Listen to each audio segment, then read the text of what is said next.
Hey guys, and welcome to another episode of the PH Journals podcast. This week's episode, we jump into a bunch of things. I've been absent for about 2 weeks now. I just got back from Huntex. It's been an absolute joy. But we touch base with a lot of things that have happened in the past 2 weeks, and there's a lot to get through.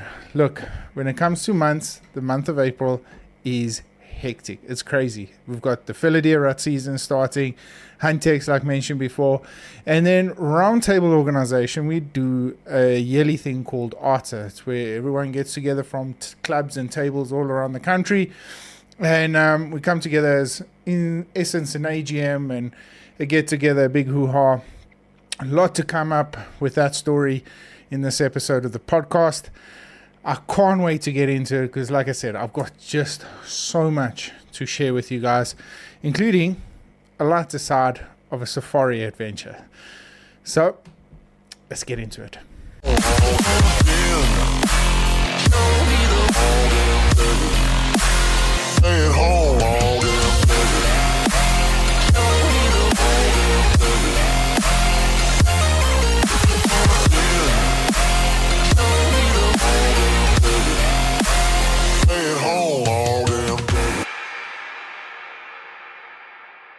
So guys, to kick things off, the podcast has kind of hit a little bit of a space where I haven't really, not enjoyed, but I don't like the seriousness of it.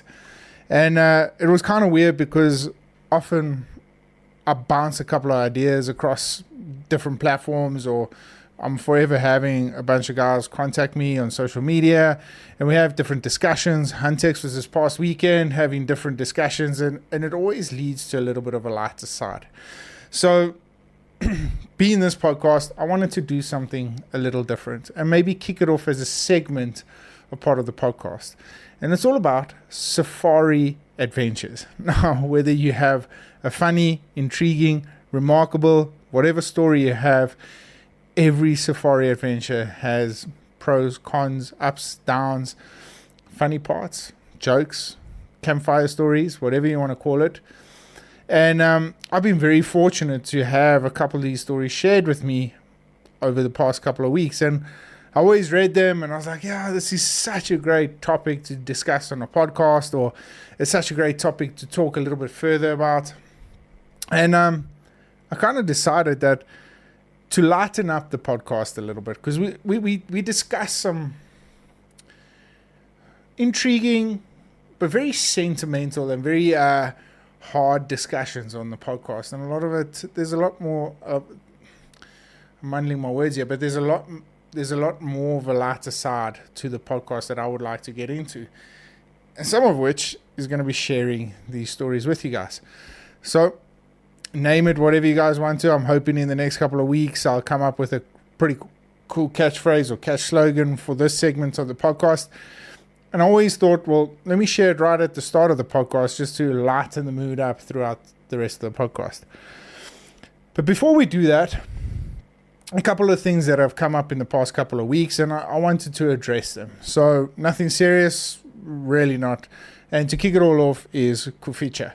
Now, I've had a lot of DMs in my socials, and I've had a lot of conversations with different guys along different platforms, especially this past weekend at Huntex. A lot of people were inquiring about the Kuficha brand. It's a really unique brand that is possibly coming to South Africa. Now, I don't really want to get into the nuts and bolts of things. All I want to say is that I've been offered the fortunate opportunity to be part of the developing side of things when it comes to this brand.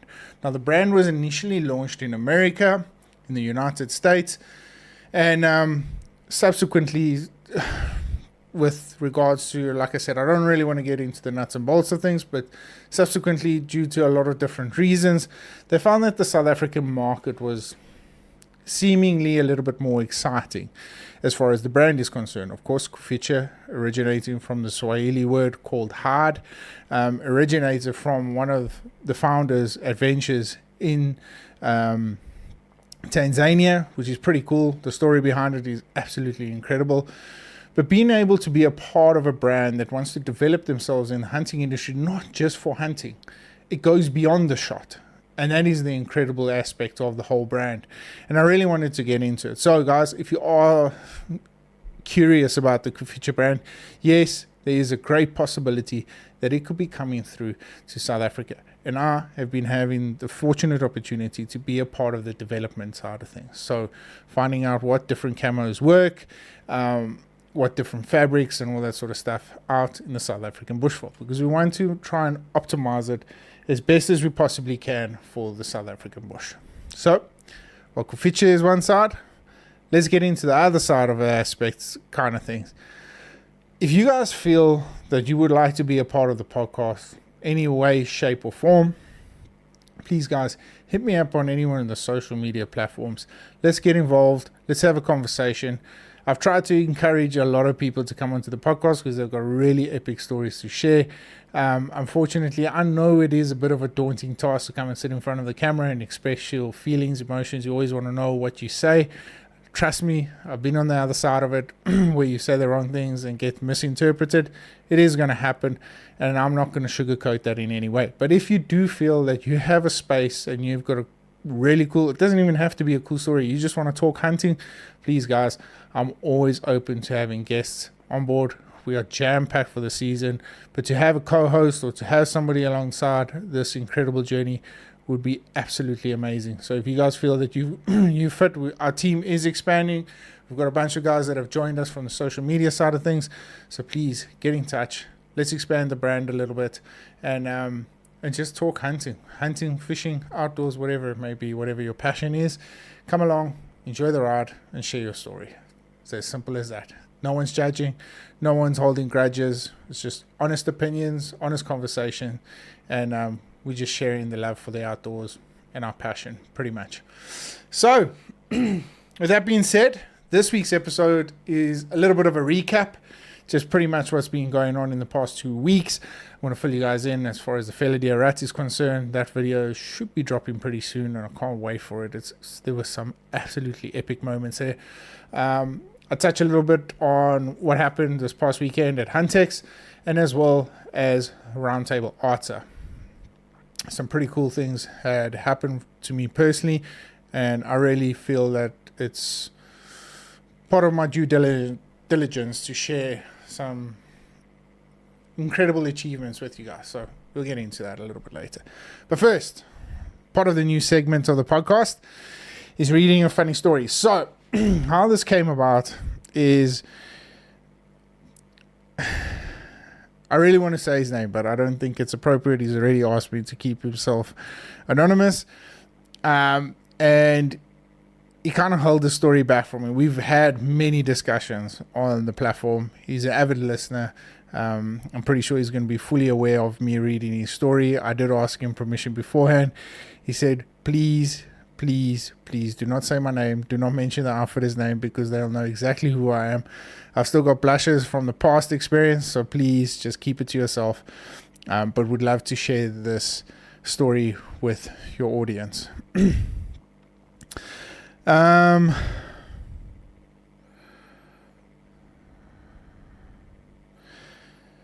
So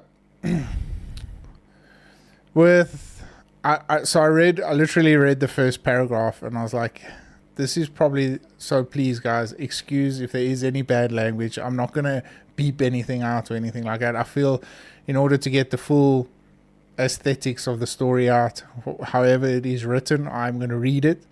So please, if you guys have got any of these epic stories to share, they don't have to all be funny. They just have to be like cool. If you feel that it was a moment on your safari that you really want to share with the rest of us, please guys, by all means, send it along. Let's read it out. Let's have a good laugh. Let's have a good reminisce session on your past experiences. So this is how the letter reads. Bear in mind, I have read the first podcast. I haven't read the rest of the story, and I'm looking forward to this one. So last year, I finally pulled the trigger on my dream safari, a 10-day romp through South Africa's Eastern Cape, with my heart set on bagging a kudu, that spiraled horn ghost-like antelope that haunts every hunter's bucket list. Thanks to your podcast and my outfitter's wizardry, I was prepared to the nines, rifle sighted, boots broken in, and enough bug spray to fumigate a small village. But dear PH journals, you and my stellar outfitter forgot to warn me about one critical detail. Oh well, we'll get to that a little bit later. But let's just say it involves a throwing of rocks and a moment of pure pants down panic. I landed in Port Elizabeth, the Indian Ocean sparkling like a postcard, my excitement practically leaking out my ears. But there was a dark cloud on the horizon, or rather in my gut. Here we go. Somehow having like deja vu in this story. That aeroplane food, a questionable slab of beef surprise, was staging a revolt in my intestines. By day 3 of the safari, my stomach was singing an opera of gurgles and groans, each note more ominous than the last. My PH, a grizzled Afrikaans guy with a beard like Brillo pad, took pity on me. We swung by a local spaza shop. I think it was a gas station, but with more character and fewer health codes. He handed me a murky bottle labelled Timian. Now if you go...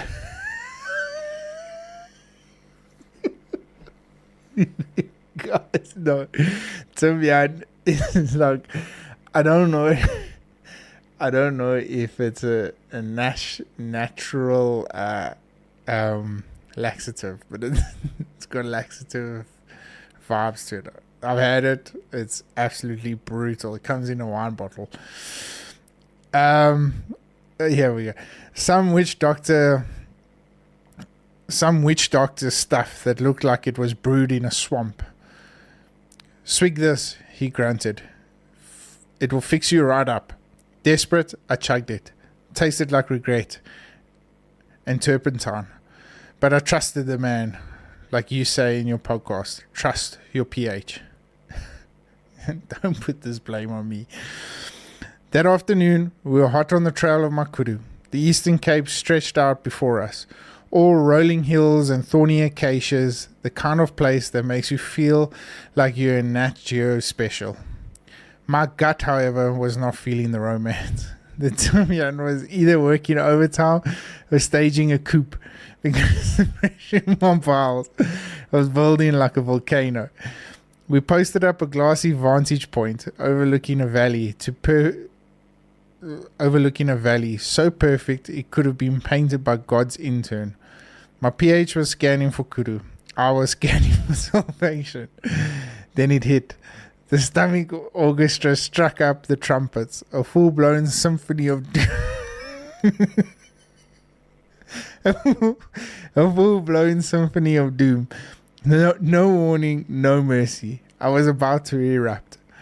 My PH, ever the professional, didn't even flinch. He just reached into his pack, pulled out a roll of toilet paper, and whispered that thick Afrikaans accent, "Go empty yourself."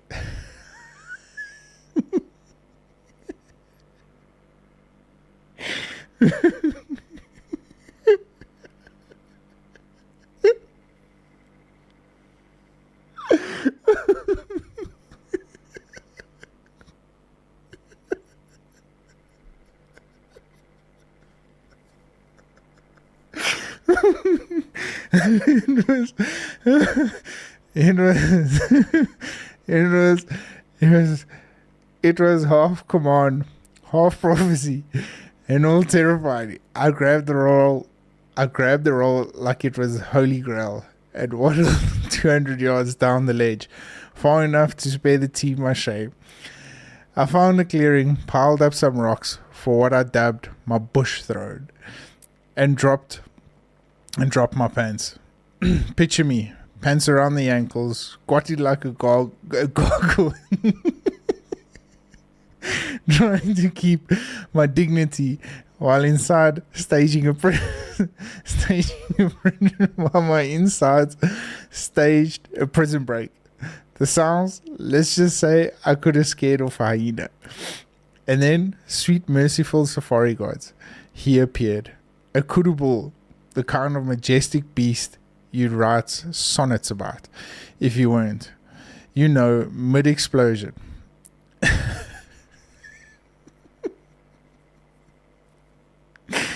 He poked his head through the thorn trees, those teddy bear ears twitching, his spiraled horns catching the sun, his grey stripes blending into the bush like a damn phantom. I froze, half crouched, toilet paper in hand, staring into his big soulful eyes. Was he a shooter? Hell if I knew. I was too busy wondering if I'd mimicked a kudu doe's mate with my arsehole.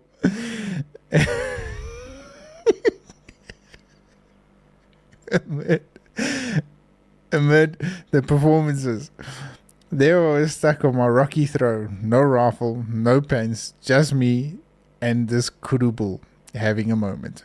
It was like bush TV, staring me as the idiot who forgot to bring a gun to a gunfight. I had two choices: wipe, sprint back to the team and pray the kudu stuck around, or stay put and keep watching the magnificent bastard. Option 2 won. I mean, how often do you get a front row seat to a kudu bull while you're having a shit? He eventually melted back into the bush, probably unimpressed with my squatting form. Finished the business, buried the evidence, leave no trace behind, right? And hobbled back to the team, red-faced but alive. The next morning, the safari guard smiled on me. We tracked down a kudu bull, maybe not the bull I was after, but a beauty nevertheless. I dropped him clean, my heart pounding with triumph as I stood over that magnificent animal. I couldn't help but laugh. I'd come to Africa for a trophy, but I left with something better. The most epic hunt, the most epic gut-busting, pants-down story no one back home will ever believe. So PH Journals, keep preaching the gospel of hunting hard, shooting straight, and ethics. But for the love of all things holy, tell your listeners to pack a roll of toilet paper and laxatives, and maybe skip the aeroplane beef. Can't wait for my next African adventure, but next time I'm bringing Imodium. Dear PH Journals, hope that tickled your funny bone. If you want me to tweak the tone a little bit, and if you are thinking of sharing this on your podcast, I'm begging you, keep my name out of it, please. Hunt hard, stay regular, stay safe, and stay blessed. Thank you for all the advice. So guys, and that is how you set a tone for a podcast. What an epic story. I've always admired people that can write comic like that. I'm a very deep person, so if I ever express my more comical side of things, I don't think it comes across quite like that, and I've always admired people that are capable of writing comical things like that. So that's very, very cool. Thank you so much for sharing that. But please, guys, if this is probably going to be a new segment of the podcast, I love it. I absolutely love it. I had a good laugh. I'm in good spirits. So please, if you've got anything similar to that, any epic adventures, any epic stories, please send them along. Let's have a chat. Let's see how things work out. And I love sharing that with you guys. Thank you so much for sending that one through. So guys, moving along swiftly, and let's start at the beginning.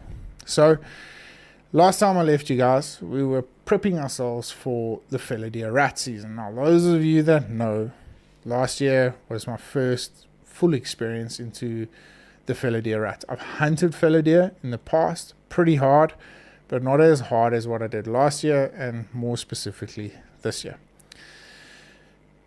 The week before the fellow deer rat, I had the blessed buck hunt. We did a podcast on this. I was shattered after that hunt. My shooting performance was below par. I was not happy with it. I tweaked a little bit of my setup before the rat. I had a couple of days to do that, and before I knew it, our bags were packed, bow cases were packed, loaded, ready, we set off. So we arrived in the area, in the vicinity of Craddock, probably around about lunchtime. No, I lie. Late afternoon. Unpacked everything, got set up into camp, threw a couple of arrows into the butt, everything was just singing perfection. We had a couple of cold spells the day before, or 2 days before, more specifically in Queenstown, but I knew that would get the stags going. I knew that couple of days of cold spell, there was a light drizzle on the horizon, there was a storm brewing as we arrived there, so I knew that was going to give us near close perfect conditions. So essentially what would have happened is the storm came through. It had a little bit of a shower. It wasn't much. It wasn't like those epic thunderstorms, those African thunderstorms that we normally get, but it was enough to probably put off the rat for that evening. Now bear in mind, something I noticed when we arrived, or that evening, was that there was full moon. I knew it was going to make situations a lot more difficult. Now, the ratting pads we hunt in those areas are nothing like I've ever experienced traditional fellow deer rats. You'll experience a couple of stags here, there, and all that, but these bromplekke, like Rusty calls them, are absolutely epic. So I don't think, or at the time, I didn't anticipate the full moon to have such an alarming impact on our situation. So anyway, we get there, set up, everything's hanky-dory. We're going to head out early that morning, 5 o'clock. We need to be out there in the bush. We were a little bit worried about the wind, especially when getting into the valleys. The wind tends to turn a little bit. On the cooler conditions, your thermals and all that sort of stuff play a massive role, especially your heat coming off the body. And I'll get into this as I explain the stalk, but the steam is intense because thermals, scent. Anyway, so get in there first morning. It's weird. It's humid. It's chilly, but it's got like this stickiness to it. So there's a lot of humidity around. Get into the Bromplack, or get into the riverbed where the stags are constantly boxing around. And when I say that my heart rate goes from 0 to 100 like in an instant, I mean it. My heart starts thumping. I can feel the grunting in my chest. It's an unreal feeling. I've never hunted elk, but I would imagine that an elk bugle has a similar effect. Probably worse, probably 100 times worse, but similar effect to it. Anyway, get down on the riverbed. We get to the one ratting pad and we start glassing, and we're playing around with a couple of stags. The stags are moving with their does, and there's a lot of movements. Nice and early, chilly on the ground. There's dew. There's recipe for a massively successful hunt. It's not a lot of wind. Where we went into the riverbed, we came with the wind coming into our faces. So we get down and maneuver, get within about 100 yards of the stags. Now, when you guys watch the video, I don't think any footage will ever do it justice on how big these ratting pads are. There must be about 15 to 16 different stags, not fellow deer, stags, in this vicinity, and ratting on different pads and trees and moving themselves around. And I'm listening to Rusty the whole time, and he's saying, no, young, and then he locks eyes on this massive stag. Now, I never saw him, but I trusted Rusty's gut. I was watching a couple of stags fighting off to the right. Get down into the riverbed, and now it's absolutely brutal. One of the reasons why I'm so fortunate I train.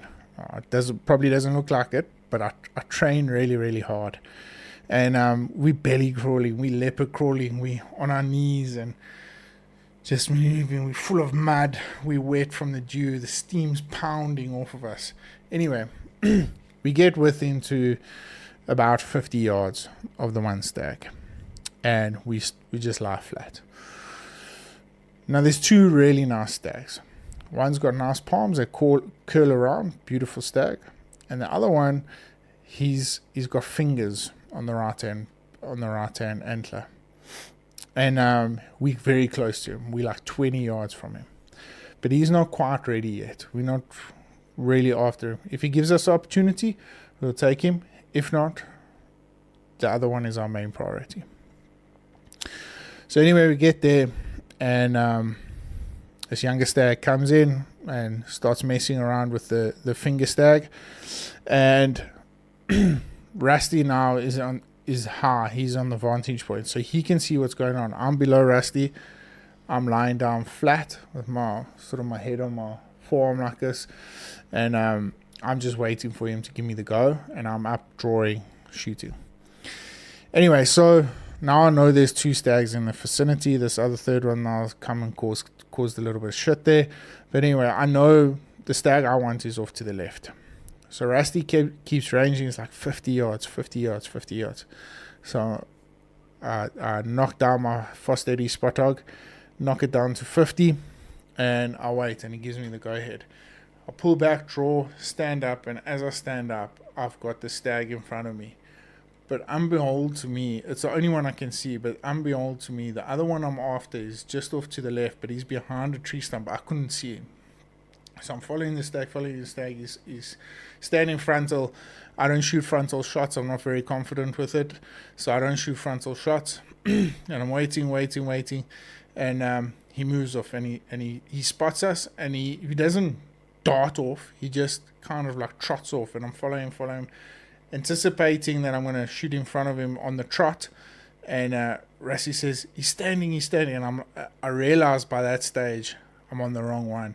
And as I look back, the other one locks eyes with me, and also again doesn't bolt off, just kind of like trots off into the forestry areas.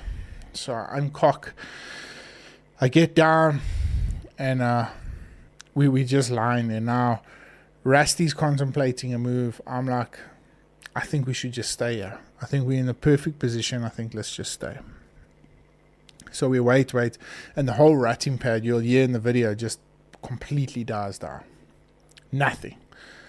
You can hear a pin drop. You can hear my breathing. So anyway, we're sitting there and we're just waiting. And it felt like probably about 5 minutes, and you can hear them start coming back. They're coming back. And the stag we were after now. So now the one with the fingers, he darts off across the riverbed here next to us and sets sail into the deep, into the thicker area of the trees. And we can see him playing around and contemplating coming back in the distance. However, the one we after starts coming back slowly. And but he gets to that 100-yard range, and he's not willing to close it. And Rusty, I can start seeing Rusty starting to get a little bit impatient. It's getting late now, so we arrived there. Probably we started the stalk at about 6:30, and now we're sitting at about 9. No, I'm lying. At about 7:45. So and yeah, by like 10 o'clock we know that it's going to be dead. Like I said, full moon. It was chilly last night, so they started probably ratting earlier in the morning, because when we got there they were singing flat out. So so we knew our time was limited. So we get down and we push forward about another 50 yards. But now we're in a riverbed, so I can literally just stand on my knees, or like on my bend down on my knees. Rusty says 40 yards. I cock back, look up, I can see him. He's not looking at us, he's still brumming. And as I stand up, he turns front on to me. And I'm cocked and I'm waiting. Again, I don't take frontal shots. 40 yards, I'm not taking a frontal shot. Waiting. As he turns broadside, I let go. Now, I'm not anticipating a string jump. I'm anticipating him running into it. So I aim a little bit far forward, and you can hear it hits him. I was like, yes, that's a good shot. It felt good, sounded good, all the recipes. Now I can't see. Rusty stands up and heads over to the bank, and he starts watching. It's like, it's gone down. And we just remorse. Like, we just are so stoked because everything just kind of worked out. And you can imagine the relief I had of that hunt going the way it did. From the week before, having completely decimated my ability and really just put my whole ability to hunt into question on the Blessback hunt, really just came together so nicely and worked out so well. Straight pass through, quick death, everything you want in a bow hunt, and I ended up getting a magnificent fellow deer.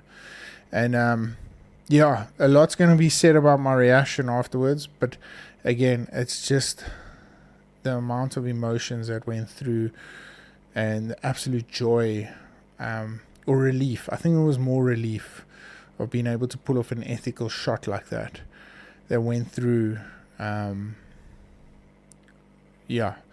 It's maybe a little bit of an overboard excitement, but again, it just came down to relief. I was very, very relieved of being able to achieve that accomplishment. And took a lot of work, took a lot of hard yards, a lot of hard stalking, but man, was it all worth it in the end. So what an incredible hunt. And then Henri, she came along. We tried out with the crossbow, but again, fast forward a couple of days, the wind was just brutal, man. Not that it was blowing intensely, it was just turning on us at crucial moments. I mean, we were getting to 50 yards on the crossbow in our sights, ready to pull the trigger, and the fellow deer would just essentially like disappear into the forest. So it was a very frustrating hunt from her side, especially with the crossbow, but we learned a lot together. I think she learned a lot about what bow hunting is all about. I think she learned a lot about patience and really honed in on her hunting skills. I'm incredibly proud of her, of what she's achieved in such a short space of time, especially not being familiar with the weapon. So that was something very, very special. But she ended up getting a really nice stag with a rifle. So yeah, I can't wait for that episode to be released. And it's really, really epic hunting, and it showcases the Eastern Cape and South Africa in a much, much different light as far as bow hunting is concerned. So really look into that one. Just in this moment, big shout out to Wildsmith Media, Jean, the whole team, Andy. You guys have been absolutely incredible accommodating me, and I can't thank you guys enough for all the work that you guys have put in on some stellar footage. Rob, who the cameraman was, he was outstanding. I met Rob last year, and his growth as a hunter from then to now has been absolutely admirable. It's incredible to see what he's achieved, and I'm super, super stoked for the whole team. So guys, with that being said, talking about our team's expanding rapidly. We've got a bunch of new guys on board, and they're going to be doing all the edits on the podcast, releasing social media feeds and stuff like that. So just a big shout out to them. Thank you so much for trusting in the brand, trusting in the vision. And this journey is all thanks to you guys. It's a very, very exciting one. I can't wait to share it with so many different people. So before I close on this week's episode of the podcast, just going to mention Roundtable Organization, Roundtable Southern Africa. This past weekend was announced Table of the Year. And it was thanks to my men's mental health campaign. Those of you that know, have followed my journey. I suffered depression. Subsequently, since then, I like to think of myself as being cured because I'm not on any medication or anything like that. But we do have our off days. Everyone does, right?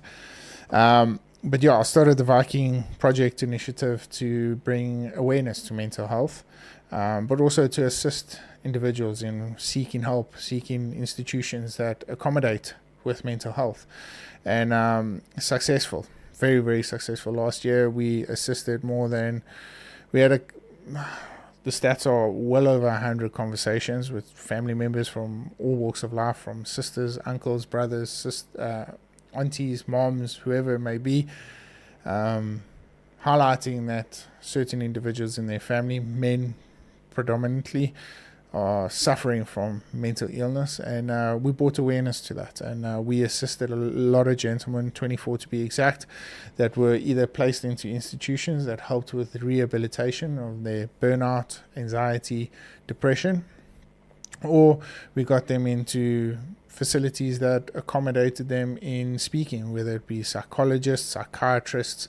They had the fortunate opportunity to be funded into these platforms or places. They were accommodated, and essentially it came about.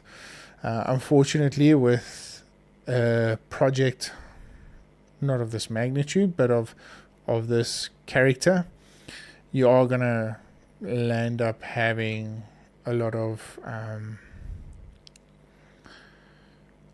there is going to be loss, and unfortunately we lost 2 individuals to suicide because of the mental illness.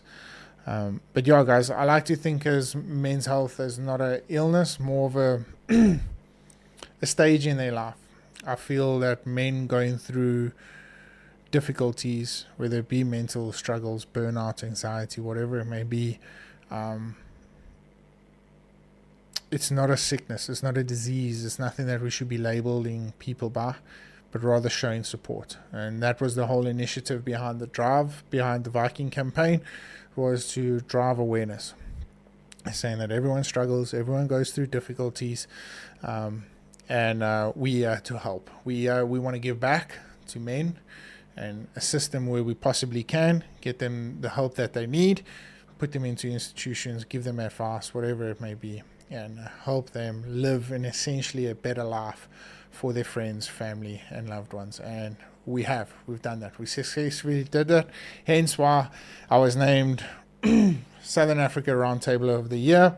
I am forever grateful for being able to have that opportunity to represent my home club, Queenstown 16, as well as my area border, and then Roundtable Southern Africa. It's been an absolute honor, blessing. I can't tell you how much this award means to me. Like I said, I don't do this for any acknowledgement. It's just purely to give back to whoever I possibly can. But to receive the recognition is absolutely overwhelming, humbling, and I'm forever grateful. So I just wanted to mention that. If you guys want to get involved, if you would like to donate, get involved, touch base, need the help, please, guys, head along to my social media, get involved. Let's have the conversation. Let's get you the help you possibly need. Cool. Well, I'm not going to end off on a somber note. I'm not going to end off on a I want to end off positively. Positive news, some exciting news.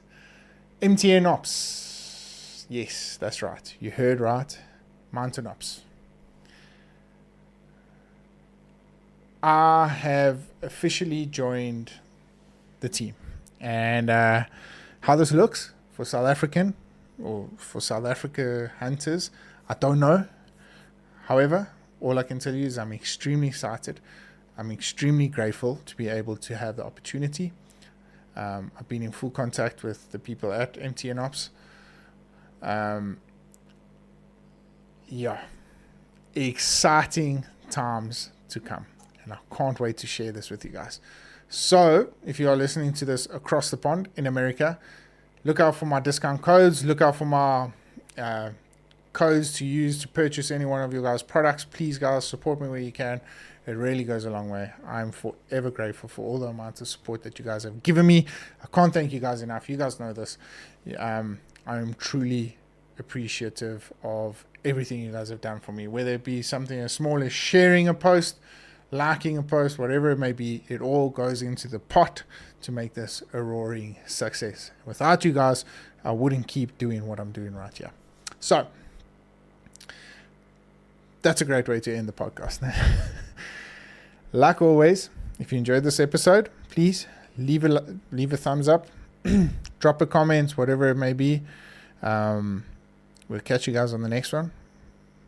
And like always, if you are, happy hunting.